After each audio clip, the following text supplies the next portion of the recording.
2 காது கொடுத்து கேளுங்க. என்கிட்ட ஒரு பேஷண்ட் கேட்டாங்க, டாக்டர் என்னோட ஹஸ்பண்ட் ஒரு விவசாயி, கடுமையாக வேலை செய்யக்கூடியவங்க, ஒல்லியாக தான் இருப்பாங்க, சிகரெட்டு பழக்கம் கிடையாது, மது அருந்து பழக்கம் கிடையாது, 3 நேரமாக வீட்டில் தான் சாப்பிடுவாங்க. அப்படி இருந்த பிறகும் திடீர்னு பார்த்தீங்கன்னா ஒரு நாள் ஹார்ட் அட்டாக் வந்துச்சு. அப்படி ஏன்னு கேட்டாங்க.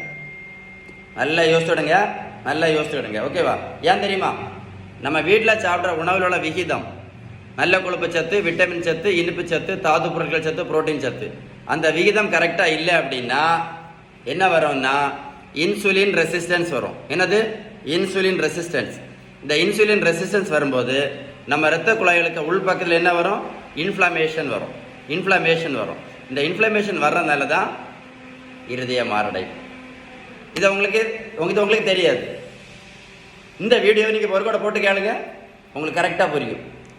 Stay tune with doctor Sheeban. உங்களுக்கு